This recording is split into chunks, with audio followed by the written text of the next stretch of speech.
노래 한 곡 먼저 듣겠습니다. 존 레논이 부릅니다. 해피. 노래 한 곡 먼저 듣겠습니다. 존 레논이 부릅니다. 해피 크리스마스. 네, 박진리 베리타스 수녀님 안녕하세요. 안녕하세요. 네, 청취자분들에게 인사하시고 또 자기소개도 좀 부탁드립니다. 네, 저는 예수의 카리타스 수녀의 소속이고요. 현재는 서울 남부 노인보호 전문기관에서 관장으로 소임을 하고 있습니다. 네, 수녀님은 올 초에도 한번 이 노인보호 전문기관 소개하는 그런 시간으로 여기 이 프로그램에 나오셨죠? 네. 네, 다시, 그래서 굉장히 반갑고, 예. 또다시 이제 상을 받으셨기 때문에 저희가 초대를 했는데, 자, 16회 생명의 신비상 활동 분야 본상.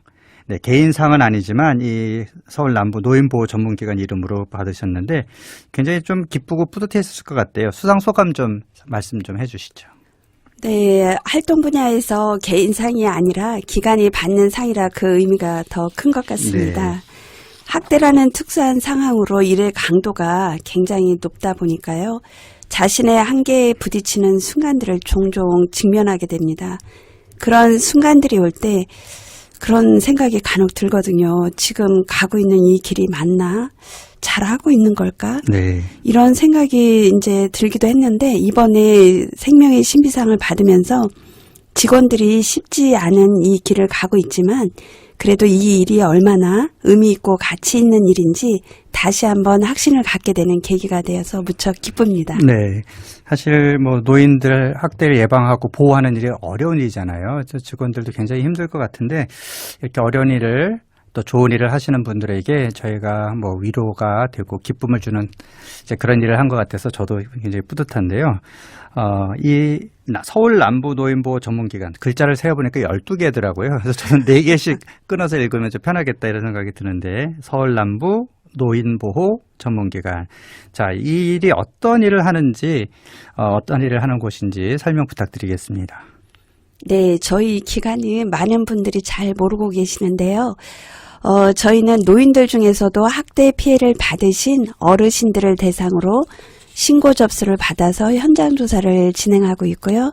상담을 통해서 정서적 안정을 찾을 수 있도록 지원하고 또 지역의 자원 연계를 통해서 어르신들에게 서비스를 제공하는 일을 하고 있는 24시간 상담 기관입니다. 네, 그러면 이름에 서울 남부 이렇게 되어 있으면 뭐 남부, 북부 다른 동네도 있다는 얘기죠. 네, 서울에는 동서남북으로 다 4개의 기관이 있습니다. 네, 그러면 서울시에서 이제 운영을 책임지는 거고 이제 카리타스 수녀원에서 위탁을 받으셔서 하는 거죠. 네, 그렇습니다. 네. 주민님. 근데 사실 수녀원에서 이런 일들을 먼저 시작을 했잖아요. 그죠? 네. 네. 그 20년도 훨씬 전에 카리타스 수녀원에서 노인들을 위한 그런 상담 일을 하면서 이 노인보호 전문기관이 나중에 이제 법적으로 이제 서울시에서 국가에서 지원하는 그런 기관으로 세워진 계기가 된 거죠. 네네, 맞습니다. 네. 자, 그러면 음악 한 곡 듣고 오겠습니다. 몽리가 부릅니다. 노인. 생명은 사랑입니다. 여러분은 지금 서울 남부 노인보호 전문기관 관장 박진리 베리타스 수녀님과 함께하고 계십니다. 네, 수녀님, 그 노인보호 전문기관이 이제 우리 사회에 이렇게 법적으로 지원을 받아서 이렇게 일을 해야 할 만큼 또 많이 필요하다는 얘기고요. 그만큼 또 우리 사회에 노인 학대가 만연해 있다라는 것을 이렇게 보여주는 건데 굉장히 좀 안타까운데 그래도 우리가 실상을 제대로 알아야 되니까요. 그래서 노인 학대 실태 어느 정도인지 좀 설명 좀 부탁드리겠습니다. 네, 작년 2020년 노인학대 그 실태 조사에 의하면 1년에 신고된 건수가 19,973건이 됩니다. 네. 계속 증가 추세로 가고 있는데요. 아직도 이제 노인학대는 주변에서 많이 이루어지고 있고 또 아직 이것은 드러난 통계만 이 상황이고요. 아직 드러나지 못한 통계까지 헤아린다면 굉장히 심각하다고 볼 수 있습니다. 우리가 생각하는 것 이상으로 사실은 우리 눈에 보이지 않으니까 굉장히 많다는 건데 그러면은 이 노인 학대를 하는 가해자라고 해야 되나요? 어떻게 누가 도대체 이렇게 노인들 학대하는 거죠? 네, 학대 행위자 중에는 여러 가지 유형이 있지만 그 중에서도 가장 많은 부분이 정신질환을 앓고 계신 분이나 또 알코올 중독이신 분이 가장 많습니다. 아, 그러니까 그 피해받는 노인들 중에 네네. 그런 가해자는 그 자기 뭐 부모나 아니면 같이 사는 노인이 알코올 중독이고 뭐 이렇게 좀 자기를 제대로 보호하기 어려운 그런 분들을 오히려 더 학대를 한다는 건가요? 어떤 의미인가요? 네, 이제 알코올 중독이나 알코올릭성을 가진 자녀분들이 부모님을 자녀가 학대하는 알코올 중독인 네, 경우에 네. 그렇군요. 가정 내에서 이루어지는 학대가 88%나 되는 거 보면 네. 그래도 가장 가까운 사람들에 의한 학대가 가장 높습니다. 네. 그러면 어쨌든 같이 사는 자녀가 같이 부모님을 이렇게 학대하는 경우가 제일 많은 케이스인가 보죠. 네네. 또 어떤 분은 그럼 이제 세대 갈등 이런 얘기를 하잖아요. 젊은 세대와 또 이 노인 세대가 서로 대화도 잘 안 되고 가치관도 다르고 그런 세대 갈등에 대해서는 선생님 보시기에 어떤 것 같아요? 네, 20년도 노인 실태 조사에 의하면 네. 자녀와 동거하기를 희망하는 분들이 어르신들도 12.8%밖에 되지 않아요. 보통 많은 분들이 생각할 때 부모님들이 자녀와 같이 살기를 원하고 자녀들이 원치 않는다고 생각하잖아요. 네. 그런데 부모님들도 이제는 자녀와 함께 살기를 원하지 않는다고 87.2%가 응답을 했습니다. 네. 그 세대에 따라서 부양에 대한 생각도 온도차가 있는 것 같아요.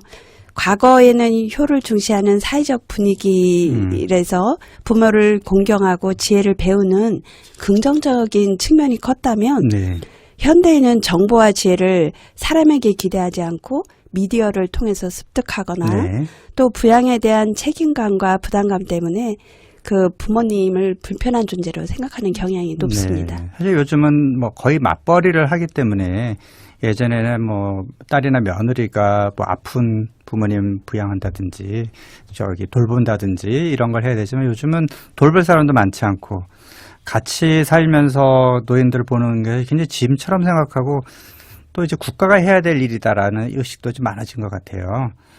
근데 아무래도 같이 살다 보면 이렇게 좀 부딪힐 수도 있고 노인이 약자인 경우도 많으니까 그런 노인 학대 문제가 또 생기는 것 같긴 하는데 그 학대받는 노인분들은 뭐라고 하셔요? 현실에서 내가 뭐가 힘들다, 왜 내가 학대를 받는다 이런 생각을 하시고 계실까요?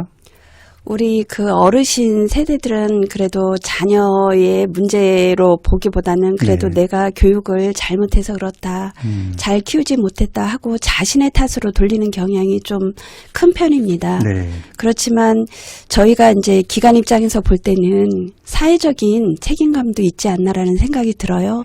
청년 실업률이 굉장히 높잖아요. 네.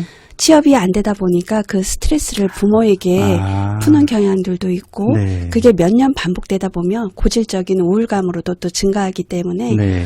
이것은 개인의 문제가 아니라 사회적으로 함께 책임져야 할 부분이 아닌가라는 생각이 듭니다. 네. 진짜 그럴 것 같아요.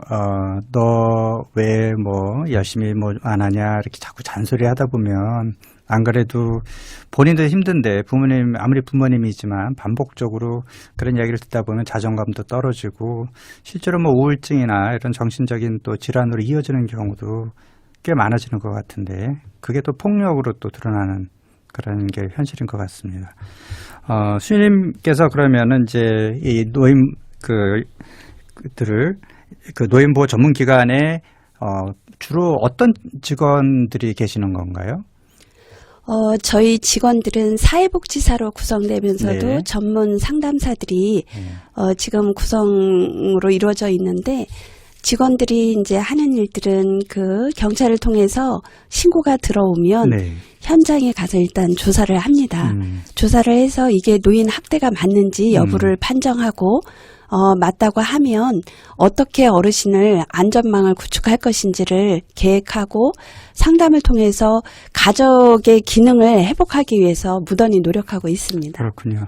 그러면 이제 노인 학대 신고가 들어오면 갈 때는 혼자 가는 건 좀 사회복지사가 혼자 가기엔 위험하니까 아무래도 경찰에 신고를 해야 되는 거 아닌가요? 네, 경찰서에서 이제 저희에게 통보서를 주고 네. 위험한 상황들은 경찰이 함께 동반해서 가고 저희 상담사들도 2인 1조가 돼서 현장을 가고 있습니다. 네. 그러니까 경찰에 먼저 연락이 가면 경찰에서 또 역에 연락해서 전문가를 사회복지사나 상담이 필요한 사람들을 이렇게 같이 모시고 가는 경우도 있을 거고 요양 전문기관에 노인보호 전문기관에 먼저 연락이 오면 또 사안을 봐서 경찰한테 같이 가주십시오라고 요청하기도 하고 그렇게 하는 건가요? 네, 그 법상으로 네. 노인보호 전문기관장은 그 경찰서에 동반 요청을 할 수 있다. 그리고 동반을 했을 경우 경찰은 협조해야 된다라는 사항이 있습니다. 그렇군요. 왜냐하면 아무래도 좀 폭력이 오가는 그런 거기 때문에 복지사나 수녀님이 그 연약한 몸으로 대처하기도 힘들 것 같다 이런 생각이 들어서 여쭤본 거고요. 수녀님께서 실제로 현장에 가보신 적이 있으시겠죠? 네네. 어떤 사례들이 있나요? 다양하게 굉장히 많은데 현장에 최근에는 아들이 부모님을 원망하면서 몸의 자해를 이제 이렇게 했던 상황들 그리고 현장을 가봤을 때 침대며 방 모든 게 피자국으로 온통 물들어 있는 상황들을 목격하기도 하고요. 네. 또 어떤 어르신 같은 경우는 자녀들이 재산 다툼으로 서로 소송까지 가는 부분들 내가 자녀를 잘못 키웠구나 하는 생각에 자살을 시도하셔서 또 응급실로 이송하는 네. 이런 사례도 발생하기도 하고요. 또 어떤 분은 정말 자녀와 계속 서로가 서로를 신고하면서 27번이나 서로가? 쌍방이 네. 신고하는 그런 사례들도 있습니다. 뭐 그런 경우에 굉장히 복잡할 것 같네요, 그러면은. 네네. 그러면 예를 들어서 그 가정폭력 같은 경우에는 당장에 분리를 시켜야 되는 경우도 있잖아요. 네. 이런 여기 노인학대도 그런 경우가 있겠죠? 네, 저희도 그 안전망을 구축하기 위해서 그 쉼터로 어르신을 일시보호하기도 합니다. 사안에 네. 따라서. 그런데 이제 그 노인보호 전문기관 중에서도 특히 서울 남부 노인보호 전문기관은 가톨릭에서 위탁을 받았기 때문에 네. 저희들은 그 분리하는 것을 일 원칙으로 삼기보다는 가족의 기능을 회복해서 그 구성원이 다시 잘 살 수 있도록 네. 중재 상담을 우선으로 하고 있습니다. 네, 그렇군요. 사실 업무 강도가 굉장히 높을 것 같아요. 그리고 뭐 전화 오는 시간이 밤에 또 전화 올 수도 있고 밤에도 이렇게 나가야 되는 그런 경우도 있죠. 네, 새벽이든 뭐 특히 명절 때 같은 경우는 특히 또 싸움들이 좀 많거든요. 다툼들이. 그래서 명절에 또 직원들은 제대로 가족들과 보내지 그러니까요. 못하고 네. 현장을 출동하는 경우들이 종종 있습니다. 네. 자, 그러면은 대개 뭐 사회복지사나 이제 상담가 몇 명 정도가 근무하나요? 남부에는? 네. 저희는 이제 10명으로 구성되어 있고요. 네. 노인보호 전문기관의 최대 한 기관당 인원이 10명입니다. 네. 그 10명이 다 이렇게 카바를 다 할 수 있나요? 명절 때는 좀 부족할 것 같다는 그런 생각도 드는데. 네, 서울에서 4개 기관이 한 기관당 10명씩이면 그렇죠. 네, 적은 인원이 서울 전체 65세 이상 어르신의 노인 학대를 개입하고 있다고 보면 사실상 현실적으로 굉장히 역부족인 상황입니다. 직원들의 그 상황들이. 네. 그래서 어려움들이 무척 크다고 볼 수 있죠. 그러면 인원이 좀 손이 좀 부족하다는 거 말고 또 직원들이 느끼는 또 어려움이 또 있을 것 같은데요. 어떤 어려움들이 있을까요? 네, 저희가 이제 아무래도 학대 상황이다 보니까 보호자 측이든 그 행위자 측이든 민원을 제기하는 경우들이 굉장히 높고요. 또 업무 그 특성상 바로 당장 해결할 수 없는 상황들이 있어요. 상담을 통해서 개선을 해야 되는 상황들, 시간을 필요로 하는 부분들, 또 법적인 부분들 이런 절차들이 필요한데 많은 분들이 당장 오늘 내일 해결하기를 원하는 분들이 있거든요. 네. 그런 부분들의 스트레스는 직원들이 온전히 다 받는 것 같습니다. 네. 예전에 제가 이제 뭐 이렇게 아동학대와 관련된 또 그런 기관과 이제 인터뷰할 때 보면 너무 소진이 돼서 이직률이 높다 이런 얘기도 들었거든요. 거기는 어떤가요? 저희들도 직원들이 이직률이 좀 높은 편인데요. 네. 보통 이 일을 수행하기까지는 3년이라는 시간을 필요로 해요. 네. 그런데 3년 정도가 되면 직원들은 이미 소진이 되어서 이 일을 더 이상 수행할 수 없는 상황들이 되고 좀 또 이직을 쉬고 하게 해야 됩니다. 되는데 인원은 부족하고 강도는 세고 그러니까 이제 좀 편한 데로 좀 가고 싶다 그런 생각이 들 수도 있겠네요. 네, 여기서 음악 한 곡 듣고 이어가겠습니다. 박하얀과 황건택이 부릅니다. 자비의 향유. 여러분은 지금 서울대교구 생명위원회와 가톨릭 평화방송이 공동 제작하고 보건복지부가 후원하는 생명은 사랑입니다를 듣고 계십니다. 네, 제16회 서울대교구가 운영하는 생명의 신비상 본상을 받은 서울 남부 노인보호 전문기관 관장이신 박진리 수녀님 나와 계시죠. 네, 수녀님, 그 노인학대와 관련된 그렇게 현장 출동도 하시고 상담도 하시지만 또 교육도 사실 중요하잖아요. 그래서 예방도 해야 되고, 이 노인학대와 관련해서 어떤 교육 프로그램을 운영하고 있는지 소개 좀 부탁드릴게요. 네, 저희는 그 노인학대 예방적인 차원에서 인권 교육과 예방 교육을 진행하고 있습니다. 노인학대 예방 교육은 저희가 학대의 유형과 함께 학대 발생 시 어떻게 대처하고 네. 어떤 도움을 받아야 하는지에 대한 내용으로 구성되어 있어요. 그리고 인권 교육은 인권의 이해라든지 노인 인권 감수성, 그리고 시설 내의 인권 침해, 그리고 존엄 케어로 구성되어 있습니다. 네. 그래서 홈페이지나 전화로 사전에 신청하시면 누구든지 이 교육을 들을 수 있으시고요. 다 들으시면 이수증도 발급해드리고 있습니다. 그냥 개인으로도 신청해서 들을 수가 있고, 네. 어느 기관에서 그 구성원들에게 이런 교육이 필요하다 이렇게 요청하면, 보호기관에서 나와서 해주나요? 네, 지금 저희가 요양시설이든지 아니면 양로원, 경로당 네. 어디든지 지금 가고 있고요. 어제는 그 살레시오 청소년 센터 예, 이제 청소년들을 대상으로 해서 교육을 다녀왔습니다. 네. 자, 아까 시설 내 인권 침해와 관련된 얘기를 하셨는데 여기서 말하는 시설이라고 하면 노인들이 모여 사는 그런 시설을 의미하는 거죠?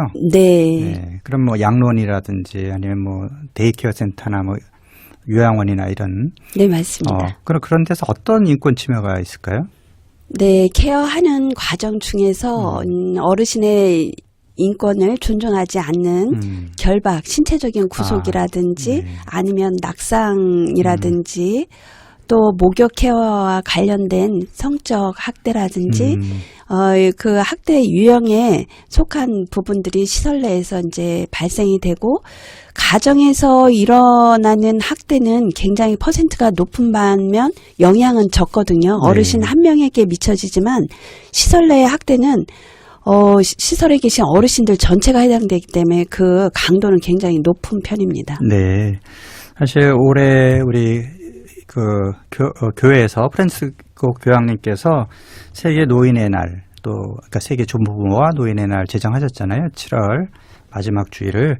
그러면서 노인에 대한 공경이라든지 우리 교회가 교리나 성경에서 노인들의 어떤 지혜, 그들의 경험을 배워야 된다.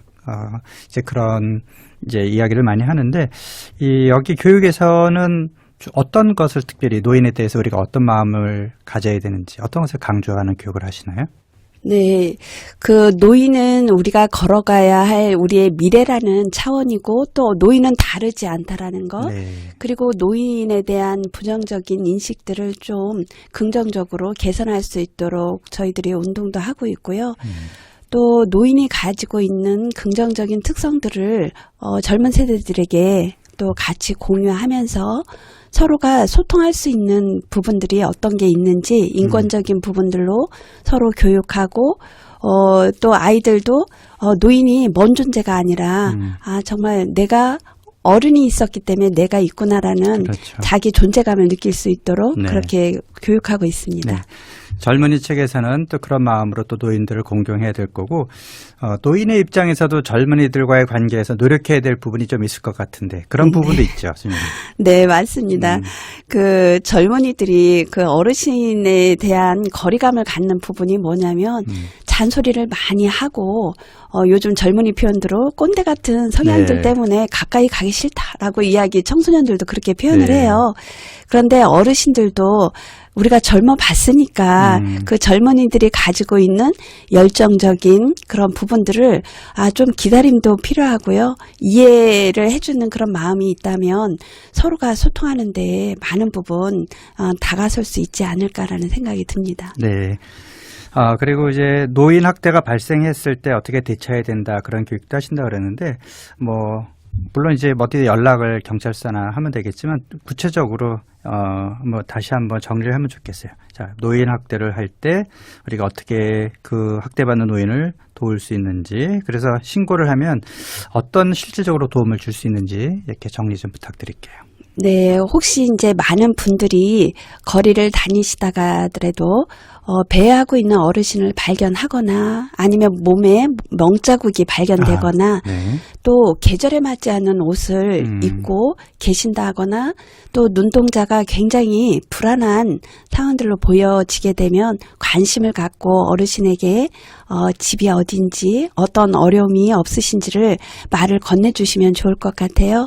그런 경우 많은 부분 어르신들이 학대를 받는 경우들이 좀 높은 네. 편이고요.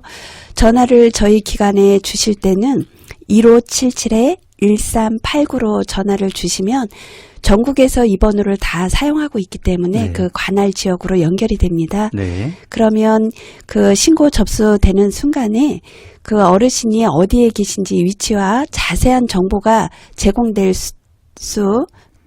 될 때 더 어르신에게 실질적인 도움이 되거든요. 네. 그러면 저희 상담사들은 현장을 이제 가서 조사를 하게 됩니다. 그리고 어떤 어려움이 있는지 어르신의 상태는 어떤지 진행을 하면서 필요한 도움이 있다면 저희들이 공공기관 경찰이라든지 공무원이라든지 정신보건, 치매, 안심센터 다양한 분야를 이용해서 어르신에게 도움을 드리고 있습니다. 네. 지금 여러 기관 이야기하셨는데 굉장히 그래서 노인들을 학대받는 노인들을 도와줄 수 있는 그런 기관들이 많이 있네요. 네, 요즘은 지역 자원도 풍부하고요. 네. 잘 몰라서 이용을 못 하시는 분들도 많습니다. 그렇군요. 1577-1389. 예전에 그 여성에 전화할 때 그 가정폭력이나 1366 네. 네, 관련된 그 인터뷰도 했었는데 13은 똑같네요. 89, 66 대신에 89만 하면 되는데. 네. 일상에서 빨리 구해주세요라는 뜻으로 1389입니다. 네, 빨리 구해주세요. 네. 1389. 네, 기억해 주시면 좋겠네요. 네, 우리 서울 남부 노인보호 전문기관. 네, 이렇게 이름도 어렵긴 하지만 이 기관에서 정말 마음을 다해서 열심히 그동안 일해 오셨다라는 것이 느껴지는 시간이었는데요. 이제 내년에 2022년 곧 시작이 되는데 새해에는 어떤 일들을 계획하고 계신지 궁금합니다. 저희들이 노인 학대를 현재는 사후적인 개념으로 이제 많이 개입하고 있는데 앞으로는 이제 사전적인 예방적인 접근으로 방향을 좀 잡고 싶습니다. 네. 그리고 그 홍보 전략에 있어서는 메타버스를 활용해서 새롭게 다가가려고 하고 있고요. 그리고 학대 피해 어르신뿐만 아니라 그 학대 행위자들을 포괄할 수 있는 프로그램을 지금 개발하고 있습니다. 그리고 재학대가 발생되지 않도록 많은 사람들이 관심을 가질 수 있도록 교육 콘텐츠를 개발하고 학대와 관련된 연구와 분석을 심층적으로 해서 예방하고자 노력하고 있습니다. 네, 사실 예방이 중요하죠. 우리가 정말 노인에 대한 공경의 마음, 그리고 노인도 그렇고 아동도 그렇고 사실 약자들이 많이 학대를 당하잖아요. 네. 그래서 약한 생명을 우리가 돌봐야 되겠다라고 하는 그런 마음, 그리고 내 가족이 아니더라도 우리가 더불어 살아가는 이 사회의 모든 약자들은 또 나의 보호와 관심의 대상이다. 이런 생각들을 좀 많이 가졌으면 좋겠습니다. 근데 아까 수님 말씀 중에 메타버스를 이용한다는 말씀이 있으셨는데 네네. 구체적으로 사실 메타버스 요즘 많이 유행하잖아요. 가상 네. 세계에서 뭐 자기를 또 아바타를 이용한다든지. 근데 이 노인 예방, 학대 예방에서 메타버스가 어떻게 활용이 될 수 있나요? 네, 젊은이들에게 이제 미래적인 차원으로 네. 노인 학대 예방을 하려면 이제 인식을 개선을 해야 되는데 저희들이 지난달에 메타버스를 활용해서 홍보 활동을 했어요. 네. 노인 학대 그 예방 현수막을 만들어서 가상 세계로 들어갔습니다. 네. 그랬더니 대학생 청년들이 그 방으로 많이 들어왔고 저희들이 그 노인 학대 예방의 날 홍보 캠페인을 했던 챌린지 했던 영상을 그 방에서 영화 상영처럼 네. 틀었어요. 그랬더니 학생들이 거기에 많이 참여해서 영화관처럼 같이 관람을 하고 네. 질문을 던지고 거기서 질의응답을 받고 그러면서 소통했던 그 장인을 통해서 그 청년들이 다음에도 여기에 활용해서 오겠다라는 그런 질문도 해줬고요. 네. 또 저희들이 이것을 좀 더 심화시켜서 청년들뿐만이 아니라 또 이제 중년들 또 노인 세대 요즘은 유튜브를 활용한 부분들도 커서 그렇게 이제 다가서려고 하고 있습니다. 네. 뭐 그동안에 20년 넘게 이렇게 오래된 기간이지만 정말 미래를 또 준비하는 젊은이들에게 또 다가가려고 하는 그런 노력이 돋보이는 우리 서울남부 노인보호 전문기관 박진리 수녀님의 이야기였습니다.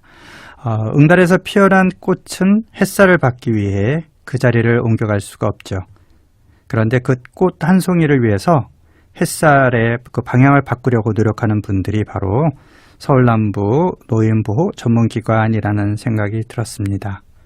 도움이 절실하지만 그 도움을 청할 방법조차 막막하기만 한 어르신들을 위해 애써주시는 분들이 있기 때문에 그늘이 한 뼘 더 밝아지는 것 같습니다. 네, 오늘 귀한 시간 내어주신 박진리 베리타스 수녀님 다시 한번 감사드립니다. 감사합니다. 네, 노래 듣겠습니다. 성밴드가 부르는 당신의 사랑은 내게 그리고 투게더가 부르는 메리 크리스마스.